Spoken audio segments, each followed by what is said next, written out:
Assalamualaikum, udah jadi fenomena umum nih ya. Ada penelitiannya juga, di mana-mana itu biasanya fasting atau puasa Ramadan membawa banyak dampak positif, dampak healing. Bukan hanya pada orang-orang yang puasanya super disiplin, tapi cenderung merata-rata setelah 8-10 hari gitu ya.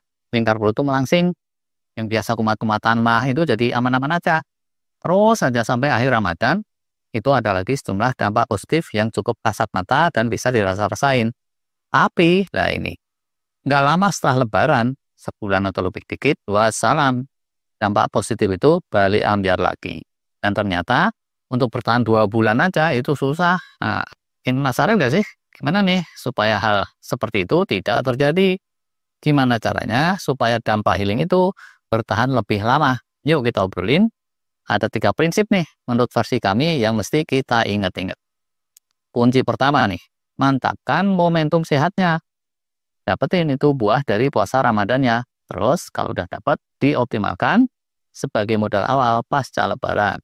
Ibaratnya nih ya, kayak Cak Kirun gitu, PDKT sama kembang desa. Biasa kan ya? Pertamanya itu susah untuk dapetin momentum. Disapa sedianya buang muka. Diajak ngobrol, mintum aja terus. Nah tapi, karena Cak Kirun ini pasang jurus ngelibet, pantang menyerah, setelah ditolongin ngungsi saat banjir, si kembang desa membuka hati tuh sama Cak Kirun. Tiap ketemu sekarang seringnya malah dia yang nyapa duluan, diiringi senyuman manis yang bikin Cak Kirun tuing tuing tuing ngebiur, malah akhirnya kecemplung got. Nah inilah namanya momentum. Momentum itu kecemplung got. Bukan soal kecemplung gotnya ding ya. Pokoknya ya momentum itu jangan disia-siakan gitu. Jangan sampai Cak Kirun terus malah jadi kepedean, terus kelakuannya asal. Bah, sampai ini cantik banget, tapi mamahnya kok jumbo banget segede truk tangki ya. Gubrak. Tadinya udah bisa balik, ngibrit lagi tuh si kembang desa. Nah, fenomena ambiar di hari Lebaran mirip itu. Seringkali orang itu terus kepedean, kelakuannya asal. Bodoh amat. Triglycerid tinggi itu kan kalau periksa lab.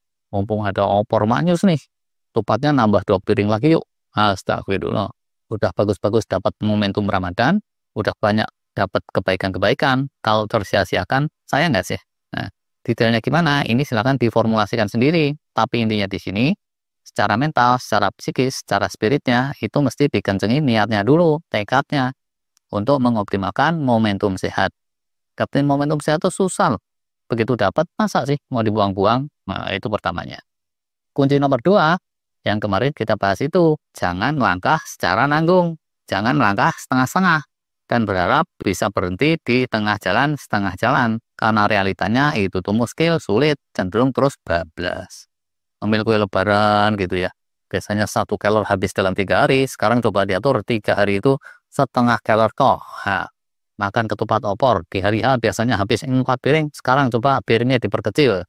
Widih, itu tuh susah loh prakteknya. Udah setengah jalan, naluri purba manusia biasanya gampang kebablasan. Kayak orang main air di pantai tuh. Niatnya pengen yang kotor cuma sebatas mata kaki lah, terus kepleset dikit aja ujungnya biur, sekujur badan bisa kotor, lepek, basah kuyup. Usahakan ya taktisnya itu hitam putih aja, itu lebih gampang. Kayak kemarin kita bahas tuh, berhenti makan sebelum kenyang. Nah, realitanya mending fasting sekalian, bisa lebih gampang. Jaga-jaga saat lebaran gitu ya. Kalau mau efektif, metodenya juga sama. Daripada motong-motongin porsi jadi setengah-setengah, akan lebih jitu kalau dibikin hitam putih. Misalnya nih, dilanjut aja sama fasting salaman 6 hari. Atau kalau berat 3-4 hari. Atau kalau dirasa masih berat juga, praktekin intermittent fasting tuh. Tiap hari selepas hari H gitu ya, kalau pagi-pagi 0 kalori. Sampai jam 9 atau jam 10 baru sarapan. Makan malam pun dipatok. Nggak boleh kelewat malam. Paling pol misalnya jam 8. Lah jadinya bisa dapat tuh intermittent fasting 13-14 jam per hari, mirip sama Ramadan loh ini. Terus menu-menu camilannya bisa juga diganti. Jangan yang tinggi gula karbo, tapi diganti dengan keto snack gitu, atau apalah itu yang lebih meredam inflamasi. Misalnya kacang dan seterusnya ya. Ini tentu perlu kreativitas, tapi ya hidup ini memang penuh tantangan dan ya gimana lagi. Kuncinya yang ketiga, kalau 2 prinsip tadi udah dijalanin, ya udah, tinggal hal-hal yang teknis. Jurus-jurus teknis harus dimainkan dengan benar. Punya makanan, mesti lembut-lembut, makan jangan buru-buru. Nah, ada yang kasih saran gitu. Sebelum makan gula karbo, mesti dilambari dulu sama air tawar. atau di lamar protein, lemak, atau fiber. Nah, ini tidur lain lagi. Jangan sampai stres meninggi, harus dikelola, tidur harus dicukupkan, dan seterusnya.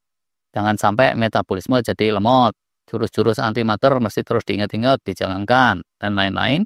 Ini yang kasih saran di luar sana ada 1001. Nah, yang sering gagal tuh ya, orang biasanya pengen langsung ke tahap teknis atau kunci yang nomor 3 ini, tanpa serius matengin kunci yang nomor 1 dan 2 tadi. Sedangkan kalau yang kunci nomor 1, nomor 2-nya udah kepegang, seringnya itu tuh bisa sukses melewati masa-masa lebaran tanpa ambyar. Yaitu sekali lagi nih ya, pertama mantepin dulu niat dan tekadnya, spiritnya, bahwa momentum sehat yang udah dapat saat Ramadan tidak ingin tersia-siakan begitu saja. Keduanya, dipahami baik-baik bahwa kalau udah telanjur ngelinding setengah jalan, itu biasanya nggak bisa lagi direm secara patem, sehingga harus pakai cara yang lebih hitam putih saja daripada yang setengah-setengah. Ketiganya baru deh pakai berbagai jurus atau teknik yang kira-kiranya praktis untuk dijalanin. Penting lagi nih ya, seringnya 3 kunci ini benar-benar dijagainnya itu bukan harus lama sekali loh. Cukup 5-6 mingguan selepas lebaran atau sekitaran 1-2 bulanan pasca Ramadan. Kalau kejaga 1-2 bulan pasca Ramadan, kesananya biasanya udah seamless, jadi sinambung, sustainable. Ketemu new normal yang lebih baik tanpa ada drama-drama lagi, dan sama sekali nggak akan kerasa berat insya Allah. Gitu deh kira-kiranya, sekedar opini singkat. Terima kasih.